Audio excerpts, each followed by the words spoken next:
Hoy día trataremos del derramamiento del Santo Espíritu en Hechos capítulo 2. Bienvenidos a Luz para la Vida. Continuamos con el capítulo 2 del libro de los Hechos de los Apóstoles para hablar sobre el derramamiento del Espíritu Santo. Empecemos.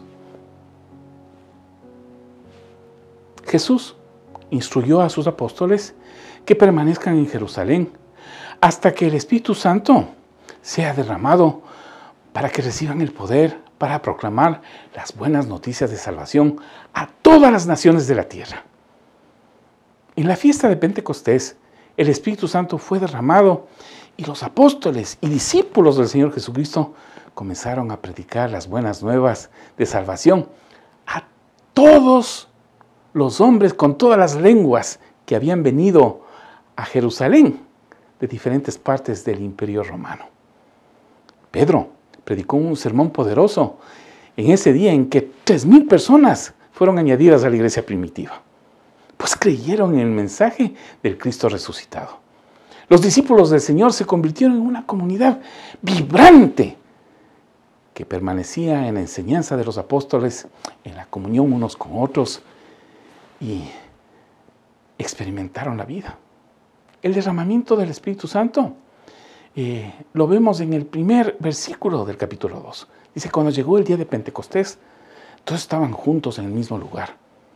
De repente, un estruendo, como un fuerte viento, vino del cielo y sopló y llenó toda la casa donde se encontraban. Entonces aparecieron unas lenguas como de fuego que se repartieron y fueron a posarse sobre cada uno de ellos. Todos ellos fueron llenos del Espíritu Santo y comenzaron a hablar en otras lenguas, según el Espíritu los llevaba a expresarse. Esto es una maravilla, porque vemos que el derramamiento del Santo Espíritu proveyó a los discípulos del poder de Dios. Sí, del poder de Dios para que prediquen la buena noticia del Evangelio. La narrativa de este capítulo nos dice que había judíos piadosos que venían de todas las naciones conocidas y que ellos hablaban el lenguaje de las naciones de donde venían. Observamos en el texto, en el capítulo 2, que había gente de Mesopotamia, Judea, Capadocia, el Ponto, el Asia, de Frigia y de Panfilia, de Egipto y de las regiones del África más allá del Cireneo. También romanos, judíos prosélitos, cretenses, árabes. Y todos escucharon hablar en su propia lengua acerca de las maravillas de Dios. La gente quedó impactada por esta manifestación del poder de Dios.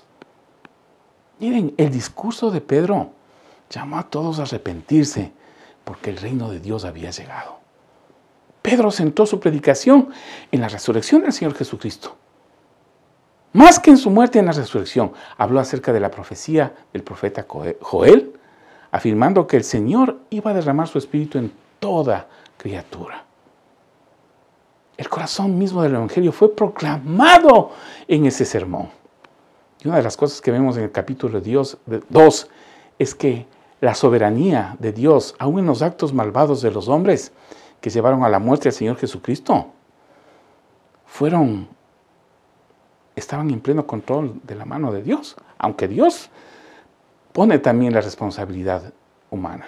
Bueno, por encima de todo esto, Dios ejecutó un plan perfecto conforme a su previo conocimiento y soberanía. Otro elemento en esta predicación de Pedro es el arrepentimiento. Él acusó a sus coterráneos de que habían asesinado al autor de la vida. Sintieron un profundo remordimiento estas personas y dijeron a los otros apóstoles, hermanos, ¿qué debemos hacer? Pedro les dijo, arrepiéntanse y bautícense todos en el nombre de Jesucristo para que sus pecados sean perdonados. Entonces recibirán el don del Espíritu Santo. Esto es una buena noticia, es maravilloso, porque la promesa mencionada aquí es también para nosotros y para nuestros hijos y para todos los que están lejos y para todos aquellos quienes el Señor, nuestro Dios, llame para salvación. ¡Qué bendición! Esto es el Evangelio. En aquel día, como 3,000 personas fueron bautizadas. y les llamaron a mantenerse fieles en la enseñanza de los apóstoles y al mutuo compañerismo en el partimiento del pan y en las oraciones. Bueno, hay que hablar de esta nueva comunidad, porque esta nueva comunidad comienza a experimentar un nuevo estilo de vida. La salvación de estas personas descritas en el capítulo 2 asumieron consecuencias cuando fueron bautizadas, porque inmediatamente confesaron el nombre de Dios. Se volcaron al aprendizaje y a la enseñanza de los apóstoles, y la mayoría de ellos venía de una audiencia judía y querían aprender más acerca de la vida del Señor Jesucristo. Las implicaciones prácticas de esta comunidad viva se hacen patentes inmediatamente, no solo en la adoración y en el estudio de la palabra de Dios, sino también en su propio espíritu.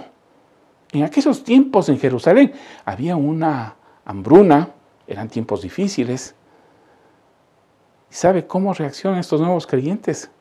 En Cristo Jesús comenzaron a vender sus propiedades y posesiones para compartir con todos las necesidades de cada uno. Este es un gran indicador de que el Espíritu de Dios estaba en aquellas personas, porque comenzaron a actuar con generosidad y gratitud a Dios. Dios extiende su reino a través de la predicación de la palabra hoy día también. Nosotros somos testigos de su gracia. Por eso les pido que seamos luz para muchos que viven en oscuridad. Otro aspecto, en Génesis 11, vemos que se dividió el mundo en diferentes lenguas. En el capítulo 2 del libro de los Hechos vemos que las personas son alcanzadas en todas las lenguas habladas para escuchar la verdad del Evangelio. Y esto se hizo por el poder del Espíritu Santo. El Evangelio transforma la existencia de las personas. Les llena de un sentido de gozo y gratitud. Les ayuda a ser generosos y a expresar un amor concreto con aquellos que están en necesidad. Yo quisiera que ustedes abriguen esto en su corazón y que pongan delante de Dios su vida, que Él transforme su existencia y que ustedes puedan tener una vida transformada. Miren, el Evangelio no solo es escuchar la salvación que Dios ha preparado para nosotros. El Evangelio también es un nuevo estilo de vivir. Cuando uno es cristiano y tiene en su corazón a Dios, es una persona grata y es una persona generosa. Y este es un principio de la nueva vida. Bendiciones a todos. Esto es Luz para la Vida.